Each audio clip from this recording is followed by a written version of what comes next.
ബൈബിളിൻ പ്രകാരം പാസ്റ്റർ എന്നത് ഒരു സ്ഥാനമോ പദവിയോ അല്ല, പിന്നെയോ ഒരു ഉത്തരവാദിത്വമാകുന്നു.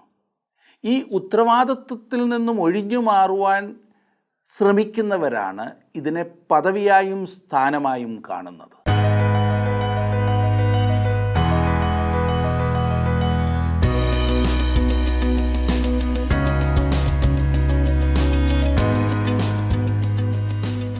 ജീവസന്ദേശം പ്രോഗ്രാമിൻ്റെ ശ്രോതാക്കളായിരിക്കുന്ന എല്ലാവർക്കും വന്ദനം.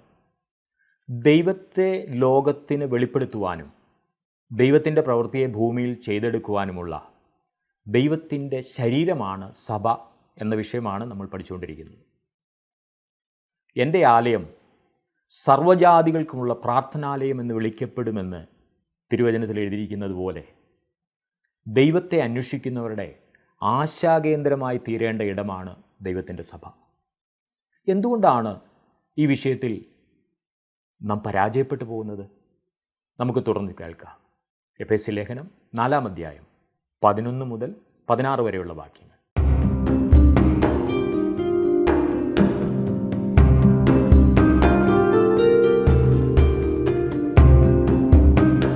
എഫേസ്യ ലേഖനം 4-ാം അധ്യായത്തിൻ്റെ 10-ാം വാക്യം വരെയാണല്ലോ നാം ചിന്തിച്ചു കഴിഞ്ഞത്. ഇന്നിനിയും 11 മുതലുള്ള വാക്യങ്ങളാണ് നാം ഒരുമിച്ച് പഠിക്കുവാൻ പോകുന്നത്. ഞാൻ ആദ്യം 11 മുതൽ 13 വരെയുള്ള വാക്യങ്ങൾ ഒന്ന് വായിക്കട്ടെ. അവൻ ചിലരെ അപ്പോസ്തലന്മാരായും ചിലരെ പ്രവാചകന്മാരായും ചിലരെ സുവിശേഷകന്മാരായും ചിലരെ ഇടയന്മാരായും ഉപദേഷ്ടാക്കന്മാരായും നിയമിച്ചിരിക്കുന്നു. അത് നാം എല്ലാവരും വിശ്വാസത്തിലും ദൈവപുത്രനെക്കുറിച്ചുള്ള പരിജ്ഞാനത്തിലുമുള്ള ഐക്യതയും തികഞ്ഞ പുരുഷത്വവും ക്രിസ്തുവിൻ്റെ സമ്പൂർണതയായ പ്രായത്തിൻ്റെ അളവും പ്രാപിക്കുവോളം വിശുദ്ധന്മാരുടെ യഥാസ്ഥാനത്തിനായുള്ള ശുശ്രൂഷയുടെ വേലയ്ക്കും ക്രിസ്തുവിൻ്റെ ശരീരത്തിൻ്റെ ആത്മീയ വർധനയ്ക്കും ആകുന്നു. 11-ാം വാക്യം നാം ശ്രദ്ധിച്ചാൽ നമുക്ക് മനസ്സിലാകുന്നത് മനുഷ്യർക്ക് കർത്താവ് നൽകിയ വരങ്ങളെക്കുറിച്ച് ഈ വാക്യം സൂചിപ്പിക്കുന്നില്ല. അവനാണ് വരങ്ങൾ നൽകിയത് എന്നത് സത്യം തന്നെ. ഇവിടെ പൗലോസ് പറയുന്നത് എന്തെന്ന് ചോദിച്ചാൽ, ചില പ്രത്യേക വരങ്ങൾ നൽകിയിരിക്കുന്ന ഏതാനും പേരെ എടുത്ത് ക്രിസ്തു സഭയ്ക്ക് നൽകുന്നു എന്നത്രേ. മനസ്സിലായല്ലോ? ഈ മനുഷ്യരെ സഭയ്ക്ക് നൽകിയിരിക്കുന്നതിൻ്റെ ഉദ്ദേശം എന്താകുന്നു എന്നാണ് പൗലോസ് ഇവിടെ പറഞ്ഞിരിക്കുന്നത്. അതെന്താണ്? വിശുദ്ധന്മാരുടെ യഥാസ്ഥാനത്തിനായിട്ടുള്ള ശുശ്രൂഷയുടെ വേലയ്ക്കും ക്രിസ്തുവിൻ്റെ ശരീരത്തിൻ്റെ ആത്മീയ വർധനയ്ക്കും. അങ്ങനെ സഭ തികഞ്ഞ പക്വതയിലെത്തുവാനാണ് ദൈവം ക്രമീകരണം ചെയ്തിരിക്കുന്നത്. എന്താണ് അത്? നാം എല്ലാവരും വിശ്വാസത്തിലും ദൈവപുത്രനെക്കുറിച്ചുള്ള പരിജ്ഞാനത്തിലുമുള്ള ഐക്യതയും തികഞ്ഞ പുരുഷത്വവും ക്രിസ്തുവിൻ്റെ സമ്പൂർണതയായ പ്രായത്തിൻ്റെ അളവും പ്രാപിക്കുവോളം. ഇത് സ്വാർത്ഥതയാണെന്ന് തോന്നുമല്ലേ? എന്നാൽ അങ്ങനെയല്ല എന്ന് മനസ്സിലായല്ലോ. ലോകത്തിൽ സഭയുടെ ഉദ്ദേശം എന്താണ്?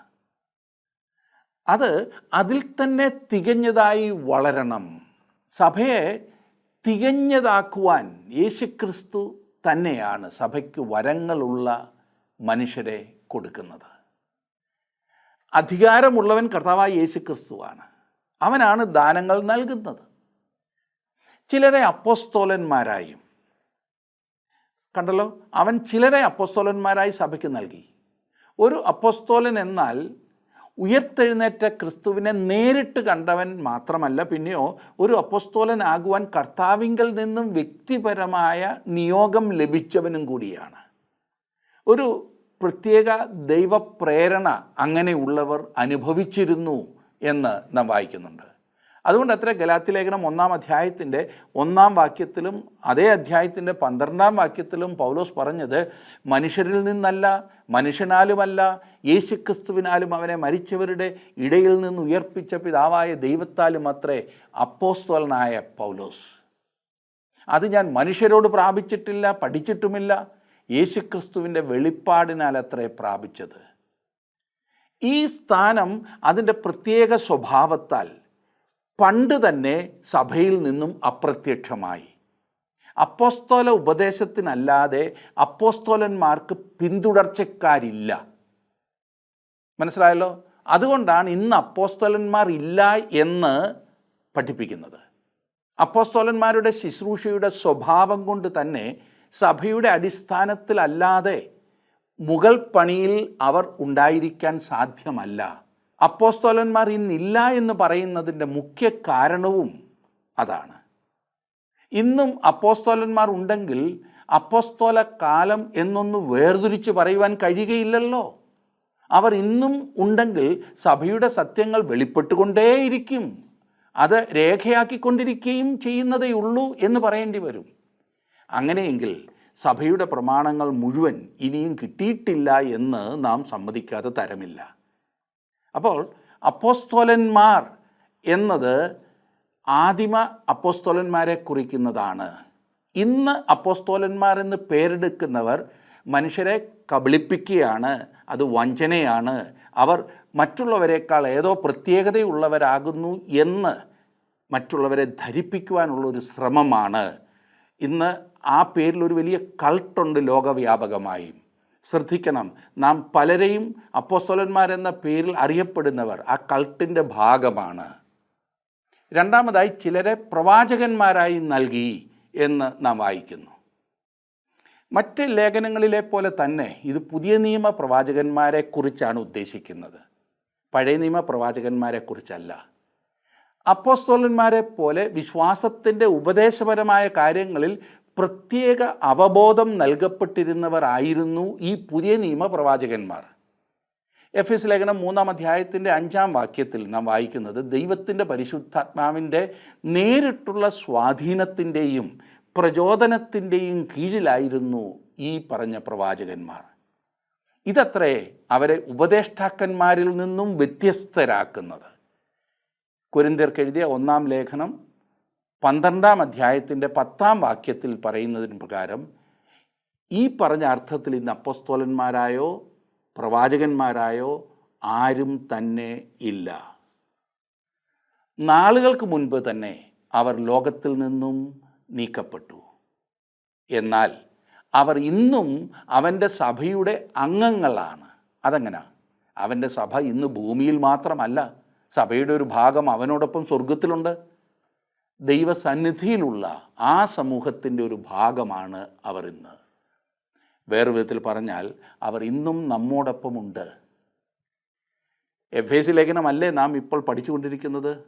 അപ്പോസ്തലനായ പൗലോസ് അതെ, അവൻ സ്വർഗത്തിൽ കർത്താവിൻ്റെ സന്നിധിയിലാകുന്നെങ്കിൽ തന്നെ നമ്മോടൊപ്പമുണ്ട്. അവൻ ശരീരത്തിൽ നിന്ന് പിരിഞ്ഞുവെങ്കിലും ക്രിസ്തുവിനോട് ചേർന്നിരിക്കുന്നു. എന്നിട്ടും അവൻ ഇന്നും സഭയിലെ ഒരു അംഗമാകുന്നു. അവൻ ഇന്നും ഒരു അപ്പോസ്തലൻ തന്നെയാണ്. അടുത്തതായി ചിലരെ സുവിശേഷകന്മാരായി ആക്കിയിട്ടുണ്ട്. സഞ്ചരിച്ച് സുവിശേഷം അറിയിച്ചിരുന്നവരെയാണ് സുവിശേഷകന്മാർ എന്ന് പറഞ്ഞിരിക്കുന്നത്. പൗലോസ് ഒരു സുവിശേഷകനായിരുന്നു. നാം ഇന്ന് ചിന്തിക്കുന്ന വിധത്തിലുള്ള സുവിശേഷകർ അല്ലായിരുന്നു ആ കാലങ്ങളിൽ ഉണ്ടായിരുന്നത്. അവർ പുതിയ സ്ഥലങ്ങളിലേക്ക് ചെല്ലുകയും തങ്ങൾക്ക് മുൻപായി പോയിരുന്ന ദൈവാത്മാവിനോട് ചേർന്ന് എല്ലാം ചെയ്യുകയുമായിരുന്നു. സുവിശേഷകൻ എന്ന വാക്ക് ഇത് കൂടാതെ പുതിയ നിയമത്തിൽ 2 സ്ഥലത്ത് കൂടെ നാം കാണുന്നുണ്ട്. അപ്പോസ്തലപ്രവൃത്തികളുടെ പുസ്തകം 21-ാം അധ്യായത്തിൻ്റെ 8-ാം വാക്യത്തിലും തിമോഥെയോസിന് എഴുതിയ 2-ാം ലേഖനം 4-ാം അധ്യായത്തിൻ്റെ 5-ാം വാക്യത്തിലും നാം അത് കാണുന്നു. സുവിശേഷം അറിയിക്കുകയാണ് ഇവരുടെ മുഖ്യ ജോലി. സത്യങ്ങൾ വെളിപ്പാടിനാൽ പ്രാപിക്കുകയല്ല, വെളിപ്പെട്ട് കിട്ടിയ സത്യങ്ങളെ അടിസ്ഥാനമാക്കി പുറത്തുള്ളവരോട് സുവിശേഷം അറിയിച്ച് ആത്മാക്കളെ ആത്മരക്ഷയിലേക്ക് നടത്തുകയാണ് ഇവരുടെ ജോലി. 4-ാമത്തെ ദാനമായി പറഞ്ഞിരിക്കുന്നത് ഇടയന്മാരാകുന്നു. യഥാർത്ഥത്തിൽ ഈ വരം ഉപദേഷ്ടാക്കന്മാരായ ഇടയന്മാർ എന്നാണ് ഇവിടെ പറഞ്ഞിരിക്കുന്നത്. ഈ പറഞ്ഞിരിക്കുന്നത് ഗ്രീക്ക് ഭാഷയിൽ 2 പദങ്ങളല്ല, ഒരു പദമാകുന്നു എന്നത് വ്യക്തമാണ്. അതുകൊണ്ടാണ് നമ്മുടെ പരിഭാഷകളിൽ ചിലരെ എന്ന് ഈ 2 പദങ്ങളുടെ ഇടയിൽ കാണാത്തത്. അതിനു മുൻപുള്ള 3 വരങ്ങൾക്കും മുൻപ് ചിലരെ എന്ന് നാം കാണണ്ടല്ലോ. ചിലരെ അപ്പോസ്തലന്മാരായും ചിലരെ പ്രവാചകന്മാരായും ചിലരെ സുവിശേഷകന്മാരായും പിന്നെ ചിലരെ ഇടയന്മാരായും ഉപദേഷ്ടാക്കന്മാരായും. അതെന്താ അത്ര വലിയ കാര്യമാണോ എന്ന് നിങ്ങൾ ചിന്തിച്ചാൽ അതെ, വലിയ കാര്യമാണ്. ദൈവവചനം പഠിപ്പിക്കുവാൻ മനസ്സോ കഴിവോ അവസരമോ ഇല്ലാത്ത യാതൊരുത്തർക്കും ഈ പേര് എടുക്കുവാൻ അധികാരമില്ല എന്നാണ് ഞാൻ ഉദ്ദേശിച്ചത്. പാസ്റ്റർ എന്ന പദം ബൈബിളിൽ ഇവിടെ മാത്രമേ കാണുന്നുള്ളൂ. ഇതൊരു ലത്തീൻ പദമാകുന്നു. പാസ്ചർ എന്ന ഇംഗ്ലീഷ് പദമില്ലേ, അതിൽ നിന്നും വന്നതാകാം പാസ്റ്റർ എന്നുള്ളത്. മലയാളത്തിൽ മേച്ചിൽ എന്നാണല്ലോ പാസ്ചർ എന്നതുകൊണ്ട് അർത്ഥമാക്കുന്നത്, മേച്ചിലിടം. ആടുകളെ മേയ്ക്കുന്നതുമായി ബന്ധപ്പെടുത്തിയാണ് ഈ പദം എപ്പോഴും ഉപയോഗിച്ചിട്ടുള്ളത്. ഒരു സുവിശേഷകനിൽ നിന്നും ഇത് എങ്ങനെ വ്യത്യാസപ്പെട്ടിരിക്കുന്നു എന്ന് ചിന്തിച്ചാൽ, സുവിശേഷകൻ മനുഷ്യരെ ക്രിസ്തുവിങ്കലേക്ക് നേടി ആട്ടിൻകൂട്ടത്തെ ഉണ്ടാക്കുന്നവനാണ്. അതായത് പ്രാദേശിക സഭ ഉടലെടുക്കുന്നു സുവിശേഷകൻ്റെ പ്രവർത്തനങ്ങൾ കൊണ്ട്. ഉപദേഷ്ടാക്കന്മാരായ ഇടയന്മാർ ആ കൂട്ടത്തെ ഉപദേശിക്കുകയും പാലിക്കുകയും ചെയ്യുന്നു. ഒരു ശുശ്രൂഷകനാകുവാൻ പട്ടം കിട്ടണമെന്നൊന്നുമില്ല, ഓർഡിനേഷൻ വേണമെന്നില്ല. പുതിയ നിയമസഭയിൽ അങ്ങനൊന്നില്ല. നിങ്ങൾ കൂടി നിൽക്കുന്ന സഭാവിഭാഗത്തിൻ്റെ നിബന്ധന അതാകുന്നുവെങ്കിൽ ഞാൻ അതിനെതിരല്ല. പക്ഷേ പുതിയ നിയമത്തിൽ അങ്ങനെയൊന്നില്ല. പാസ്റ്റർ അല്ലെങ്കിൽ ഇടയൻ എന്നുള്ള ഒരു പ്രത്യേക വരമാണ്. പാസ്റ്റർ എന്നതുകൊണ്ട് ഞാൻ ഏതെങ്കിലും പ്രത്യേക സഭാവിഭാഗത്തെയും അല്ല ഇവിടെ ഉദ്ദേശിക്കുന്നത്. ഈ സഭാ ശുശ്രൂഷകൻ്റേത് ദൈവവചനം പഠിപ്പിക്കുന്നതിനുള്ള ഒരു വരമാണ്. ശ്രദ്ധിച്ചാട്ടെ, ദൈവവചനം പഠിപ്പിക്കുന്നതിനുള്ള വരമാണ്. അങ്ങനെ ഈ പറഞ്ഞ ശുശ്രൂഷകൻ്റെ കീഴിലുള്ള അംഗങ്ങൾ ശുശ്രൂഷയുടെ പ്രവൃത്തി ചെയ്യുവാനിടയാകും. ഭവന സന്ദർശനത്തിനും സുവിശേഷം അറിയിക്കുവാനും സാക്ഷ്യത്തിനുമായൊക്കെ വെളിയിൽ പോകേണ്ടത് അങ്ങനെ ശുശ്രൂഷയിൽ മുൻപോട്ട് വരുന്നവരത്രേ. ഇന്ന് ഇതിൻ്റെ നേരെ വിപരീതമായിട്ടാണ് സഭ പോകുന്നതെന്ന് ഞാൻ ഭയപ്പെടുന്നു. സഭാ ശുശ്രൂഷകൻ വേണമെങ്കിൽ ഭവനങ്ങൾ സന്ദർശിച്ചോണം, വേണമെങ്കിൽ മറ്റുള്ളവരോട് പോയി സുവിശേഷം പറഞ്ഞോണം, അവരെ സഭയിലേക്ക് എങ്ങനെങ്കിലും കൂട്ടിക്കൊണ്ടു വരണം. ഇതൊക്കെ പാസ്റ്ററുടെ അല്ലെങ്കിൽ അച്ഛൻ്റെ അല്ലെങ്കിൽ അതുപോലെയുള്ളവരുടെ ജോലിയാകുന്നു എന്നാണ് ധരിച്ചു വച്ചിരിക്കുന്നത്. എല്ലാ സഭാ ശുശ്രൂഷകൻ്റെ ഉത്തരവാദിത്വവും നാം പ്രത്യേകം മനസ്സിലാക്കണം. എല്ലാം ആ വ്യക്തി ചെയ്യണമെന്നാണ് സഭയും ചിന്തിക്കുന്നത്. എല്ലാം ഞാൻ തന്നെ ചെയ്യേണ്ടതുണ്ട് എന്ന് ചിന്തിക്കുന്ന ശുശ്രൂഷകന്മാരും അധോഗതിയിലേക്കാണ് പോകുന്നത്. തങ്ങളെ സന്തോഷിപ്പിക്കുവാൻ കൂലി കൊടുത്ത് ആരെയോ ആക്കിയിരിക്കുന്ന മനോഭാവമാണ് ജനങ്ങൾക്ക് പലപ്പോഴും സഭാ ശുശ്രൂഷകനോടുള്ളത്. തനിക്ക് ശമ്പളം തരുന്നില്ലേ, പിന്നെ ചെയ്താൽ എന്താ, സന്ദർശിച്ചാൽ എന്താ, ഇങ്ങനെയാണ് പലരും ചോദിക്കുന്നത്. ഞാൻ പറയട്ടെ, അത് ഭയാനകമായ ഒരു അന്തരീക്ഷമാണ്. ഒരു സഭയിൽ ഉണ്ടാക്കുന്നത് വളരെ ഭയാനകമായ ഒരു അന്തരീക്ഷമാണ്. ഞാൻ ഒരു കാര്യം കൂടി സൂചിപ്പിക്കട്ടെ. സഭയിലെ ഒരൊറ്റ വ്യക്തിക്ക് പോലും എല്ലാ വരങ്ങളും ഉള്ളതായി ബൈബിൾ പഠിപ്പിക്കുന്നില്ല. അതുകൊണ്ട് നിങ്ങളുടെ സഭാ ശുശ്രൂഷകൻ എല്ലാം ചെയ്യണമെന്ന് നിങ്ങൾ ചിന്തിക്കരുത്. അദ്ദേഹത്തിന് വളരെയേറെ വരങ്ങളുണ്ടെന്നുള്ള വീക്ഷണം ഉണ്ടാകരുത്. ശുശ്രൂഷയ്ക്ക് വേണ്ടി സഭയിലെ അംഗങ്ങളെ സജ്ജരാക്കുക എന്നതത്രേ അദ്ദേഹത്തിൻ്റെ പ്രഥമമായ ജോലി. സഭയിലെ ശുശ്രൂഷകളിൽ ആത്മായക്കാർ കൂടുതൽ പങ്കാളിത്തം വഹിക്കുമ്പോഴാണ് സഭയിൽ അനുഗ്രഹമുണ്ടാകുന്നത്. ഇന്ന് പല സഭകളിലും ഈ താല്പര്യം കാണുന്നുണ്ട് എന്നത് വളരെ സന്തോഷം നൽകുന്നതാണ്. എന്നാൽ അവർക്കൊക്കെ ആവശ്യം ദൈവവചന പഠനമാകുന്നു എന്ന് വരികിൽ മാത്രമേ അവർക്ക് ശുശ്രൂഷയിൽ പങ്കാളിത്തം വഹിക്കുവാൻ സാധിക്കൂ. ഇന്ന് നമുക്ക് ആവശ്യമല്ല, അത്യാവശ്യമായിരിക്കുന്നത് ദൈവവചനം പഠിപ്പിക്കുക എന്നതാണ്. ആ വലിയ ദർശനം എനിക്കും മറ്റ് അനേകം പ്രിയപ്പെട്ടവർക്കും തന്നതിനാലാണ് ഈ പഠനം തന്നെ സാധിക്കുന്നത്. ഞാൻ തുറന്ന് സംസാരിക്കുന്നതിൽ നിങ്ങൾക്ക് പരിഭവം ഉണ്ടാകില്ല എന്നെനിക്കറിയാം, സന്തോഷമേ ഉണ്ടാകൂ. ഞാൻ പറയട്ടെ, നിങ്ങളുടെ സഭാ ശുശ്രൂഷകൻ എല്ലാം ചെയ്യണമെന്ന് പ്രതീക്ഷിക്കരുത്. നിങ്ങൾ അദ്ദേഹത്തെ കൊണ്ട് അത് സാധ്യമല്ല. നിങ്ങളെ ശുശ്രൂഷയ്ക്ക് വേണ്ടി ഒരുക്കുവാനും നിങ്ങളുടെ സഭ പക്വതയുള്ള ഒന്നാകേണ്ടതിന് പഠിപ്പിക്കുവാനുമാണ് അദ്ദേഹം അവിടെ ആയിരിക്കുന്നത്. ശരിക്കു പഠിപ്പിക്കണമെങ്കിൽ എന്തുമാത്രം സമയം അതിൻ്റെ പിൻപിൽ പഠിക്കുവാൻ ഉപയോഗിക്കണമെന്നറിയാമോ? ദൈവവചനം പഠിപ്പിക്കുന്നതിൽ നിന്നും തങ്ങളുടെ ശ്രദ്ധയെ പതറിക്കുന്ന വിധം സഭാശുശ്രൂഷകന് വേറൊരു ഉത്തരവാദിത്വവും കൊടുക്കരുത്. അങ്ങനെ ആരെങ്കിലും ഉത്തരവാദിത്വം എടുക്കാൻ വ്യഗ്രത കാണിക്കുന്നെങ്കിൽ അവരെ വിലക്കണം. പള്ളി പണിയും പാരിഷ് ഹാൾ പണിയും പാഴ്സനേജ് പണിയും ഒന്നും സഭാശുശ്രൂഷകൻ്റെ ഉത്തരവാദിത്വമല്ല.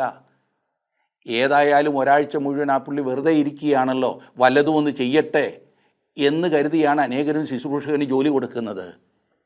ആത്മീയ ശുശ്രൂഷയ്ക്കായി, അതായത് ദൈവവചനം പഠിപ്പിക്കുവാൻ നിയോഗിക്കപ്പെട്ടിട്ടുള്ള സഭാശുശ്രൂഷകൻ, ഇടയൻ, പാസ്റ്റർ അതിൽ നിന്നും വ്യതിചലിക്കുന്നുവെങ്കിൽ ആകെ തെറ്റിയിരിക്കുകയാണെന്ന് ഓർക്കണം.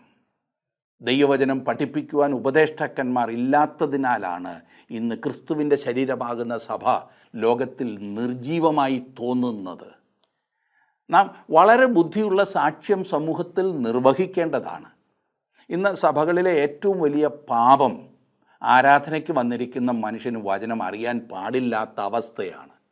ഇത് ഏറ്റവും പരിതാപകരമായ അവസ്ഥയാണ്. ഇതിന് ഉപാധിയൊന്നും പറയേണ്ടതില്ല. ഒരു സാധാരണ സഭാംഗത്തിന് ദൈവവചനത്തെക്കുറിച്ചും ക്രിസ്തുമാർഗത്തെക്കുറിച്ചും അറിയാവുന്ന അനുപാതത്തിൽ വണ്ടി ഓടിക്കാൻ അറിയാവുന്ന ഒരു ഡ്രൈവറുടെ വണ്ടിയിൽ ഞാൻ ഒരിക്കലും കയറുകയില്ല. ഞാൻ പറഞ്ഞ ആശയം മനസ്സിലായല്ലോ. വണ്ടി 10 അടി മുൻപോട്ട് പോകില്ല. അതിനു മുൻപ് കൂട്ടിയിടിച്ചോ കുഴിയിൽ പോയോ ആരെങ്കിലും കൊന്ന് തീരും. ഇന്ന് അനേകരുടെയും ജീവിതം ഇങ്ങനെയായിരിക്കുകയാണ്. കുഴിയിൽ കിടന്നുകൊണ്ട് അവർ വിളിച്ചു കൂവുകയാണെന്ന് മാത്രം. സഭയുടെ അവസ്ഥ അതത്രേ. സകല വിശ്വാസികളും ദൈവവചനത്തിൽ അഭ്യാസം സിദ്ധിക്കേണ്ടതുണ്ട്. അപ്പോൾ അവർക്ക് ദൈവം തങ്ങളെക്കുറിച്ച് ഉദ്ദേശിക്കുന്ന ശുശ്രൂഷ ചെയ്യുവാൻ സാധിക്കും. അതിനുവേണ്ടി ഇടയന്മാരും ഉപദേഷ്ടാക്കന്മാരുമായി വരം ഉള്ളവർ ജീവിതത്തെ സമർപ്പിക്കുകയും അവർ അവരുടെ ഉത്തരവാദിത്വത്തിൽ മാത്രം ശ്രദ്ധ ചെലുത്തുവാൻ ആടുകളായവർക്ക് പ്രോത്സാഹനം നൽകുകയും ചെയ്യാം. ഇനിയും 14-ാം വാക്യം കൂടി ഞാൻ നോക്കട്ടെ. 14-ാം വാക്യം: അങ്ങനെ നാം ഇനി മനുഷ്യരുടെ ചതിയാലും ഉപായത്താലും തെറ്റിച്ചു കളയുന്ന തന്ത്രങ്ങളിൽ കുടുങ്ങിപ്പോകുവാൻ തക്കവണ്ണം ഉപദേശത്തിൻ്റെ ഓരോ കാറ്റിനാൽ അലഞ്ഞുഴലുന്ന ശിശുക്കളായിരിക്കാതെ. അങ്ങനെ നാം ഇനി ശിശുക്കളായിരിക്കാതെ എന്നാണ് വായിച്ചത്. കരഞ്ഞുകൊണ്ടിരിക്കുന്ന ഒരു കൂട്ടം ശിശുക്കളുടെ കൂട്ട് നാം അലഞ്ഞു തിരിയരുത്. കൊരിന്ത്യർക്ക് പൗലോസ് എഴുതിയത് അവർ ജഡീകന്മാരാകുന്നു എന്നും ക്രിസ്തുവിൽ ശിശുക്കളാകുന്നു എന്നും അതൊരു നാണക്കേട് തന്നെയാകുന്നു എന്നും അത്രേ. പൗലോസ് ഇവിടെ പറയുകയാണ്, ഓരോ പഠിപ്പീരിനാൽ നാം മുകളിലോട്ടും താഴോട്ടും ആടി ഉഴലാതെ ഇരിക്കണം. ഒരു ക്രിസ്തുവിശ്വാസി ശിശുവായി തുടരുന്നതിൻ്റെ അപകടമാകുന്നു പൗലോസ് ഇവിടെ വിശദീകരിക്കുവാൻ ശ്രമിക്കുന്നത്.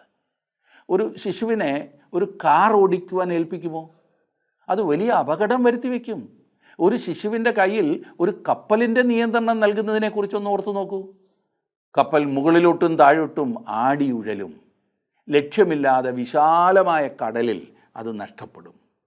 അവർ ആകെ നിരാശപ്പെടും. രോഗം ബാധിച്ചവരായിത്തീരും ഈ ഓടിക്കാൻ കിട്ടുന്നവർ. അവർക്ക് വഴിതെറ്റും എന്ന കാര്യത്തിൽ സംശയമില്ല. ഒരു ദൈവവൈതലിന് സംഭവിക്കുവാൻ സാധ്യതയുള്ള ഭയാനകമായൊരു ചിത്രമാകുന്നു ഇത്. ഇവിടെ പൗലോസ് ഉപയോഗിക്കുന്ന ചിത്രം വീണ്ടും മാറുന്നു. അവൻ പറയാണ്, മനുഷ്യരുടെ ചതിയാലും ഉപായത്താലും തെറ്റിച്ച് കളയുന്ന തന്ത്രങ്ങളിൽ കുടുങ്ങിപ്പോകുവാൻ. അതെ, ചീട്ടുകളി നടക്കുന്ന സ്ഥലത്തേക്ക് നാം കുറേ പണവും കൊടുത്തൊരു ശിശുവിനെ വിടുമോ? ചതിയും ഉപായവും പ്രയോഗിക്കുന്നിടത്ത് ഒരു ശിശു നിസ്സഹായനായിരിക്കും എന്നോർക്കണം. സഭയ്ക്ക് വ്യത്യസ്തങ്ങളായുള്ള വരങ്ങൾ ക്രിസ്തു നൽകിയിരിക്കുന്നതിൻ്റെ ഉദ്ദേശം വിശ്വാസികളെ ശൈശവാവസ്ഥയിൽ നിന്നും തികഞ്ഞ പക്വതയിലേക്ക് കൊണ്ടുവരേണ്ടതിനാണ്. ഉപദേഷ്ടാക്കന്മാർ ശിശുരോഗ വിദഗ്ധന്മാർ ആയിരിക്കേണ്ടതാണ്. പീഡിയാട്രീഷ്യൻസ് ആയിരിക്കണം. ശിശുക്കളെ ശുശ്രൂഷിക്കുന്ന ചുമതല വളരെ പ്രധാനപ്പെട്ടതാണ്. ദൈവവചനം വിശുദ്ധന്മാരുടെ ആത്മീയ വളർച്ചയ്ക്കായി നൽകുക. അത് വളരെ സൂക്ഷ്മതയോടെ വേണം നൽകുന്നത്.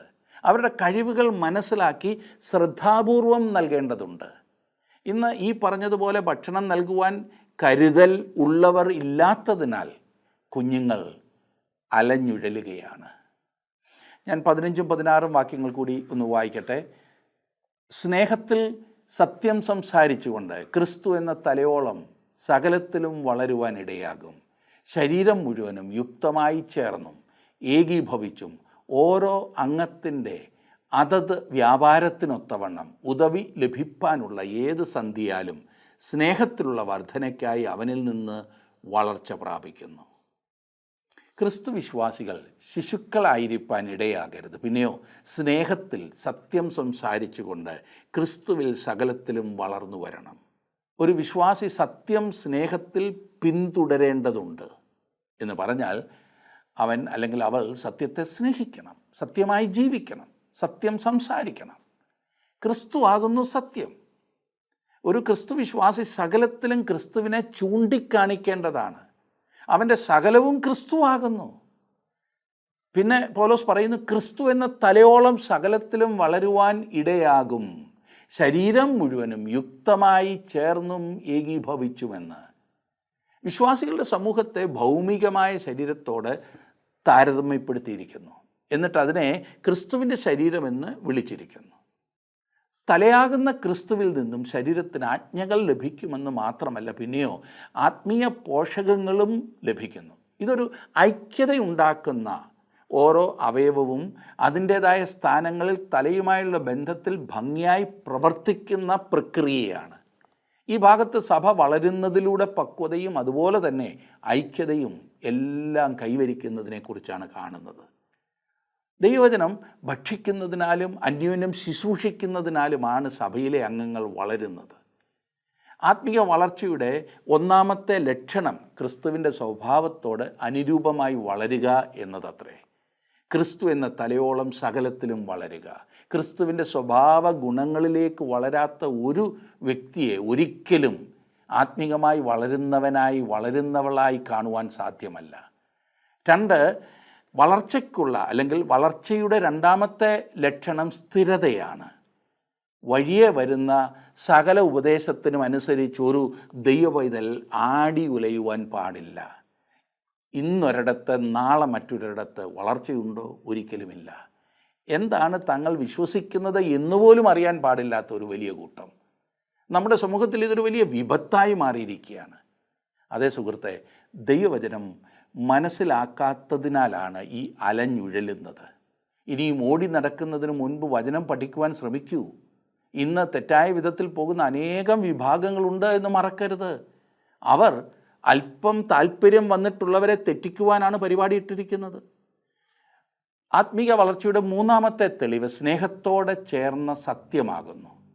സ്നേഹമില്ലാത്ത സത്യം മൃഗീയത്വവും സത്യമില്ലാത്ത സ്നേഹം കപടഭക്തിയുമാണെന്ന് ഓർക്കണം. ആത്മീയ വളർച്ചയുടെ ഒടുവിലത്തെ ലക്ഷണം ചേർന്നിരിക്കുക അല്ലെങ്കിൽ സഹകരണം എന്നുള്ളതാണ്. എത്ര മനോഹരം! ആത്മീയമായി താങ്കളുടെ വളർച്ചയെ അളക്കുവാൻ സാധിക്കുന്ന ഒന്നാന്തരം ഒരു അളവുകോലാണ് നാം ഇന്ന് പഠിച്ചത്. ദൈവം നിങ്ങളെ അതിലേക്ക് സമൃദ്ധിയായിട്ട് അനുഗ്രഹിക്കട്ടെ. കുത്തഴിഞ്ഞ ഒരു പുസ്തകമല്ല സഭ എന്നാണ് നാം ഇന്ന് കേട്ടത്. ഞാൻ അവരുടെ നടുവിൽ വസിപ്പാൻ അവർ എനിക്കൊരു വിശുദ്ധ മന്ദിരമുണ്ടാക്കണമെന്ന് മോശയോട് ദൈവം കൽപ്പിക്കുമ്പോൾ തിരുനിവാസവും അതിൻ്റെ ഉപകരണങ്ങളും ഞാൻ കാണിക്കുന്ന മാതൃക പ്രകാരമൊക്കെയും തന്നെ ഉണ്ടാക്കണമെന്ന് അവിടുന്ന് അരുളി ചെയ്തു. ദൈവസഭയ്ക്ക് അകത്തും പുറത്തുമുള്ള ശുശ്രൂഷകളെക്കുറിച്ചും ശുശ്രൂഷകരെക്കുറിച്ചുമാണ് നമ്മളിന്ന് പഠിച്ചത്. ദൈവത്തിൻ്റെ വചനത്തിൻ്റെ അതിരിനുള്ളിലായിരിക്കണം ദൈവസഭയുടെ ശുശ്രൂഷകന്മാരും ശുശ്രൂഷകളും. നമുക്ക് നമ്മളെ തന്നെ ശോധന ചെയ്യുവാനുള്ള ഒരവസരമായി ഈ പഠനം തീരട്ടെ എന്ന് ആശംസിക്കുന്നു. നമുക്കൊരുമിച്ച് ദൈവനാമത്തിൻ്റെ മഹത്വത്തിനായി പ്രവർത്തിക്കാം. ദൈവം നിങ്ങളെ അനുഗ്രഹിക്കട്ടെ.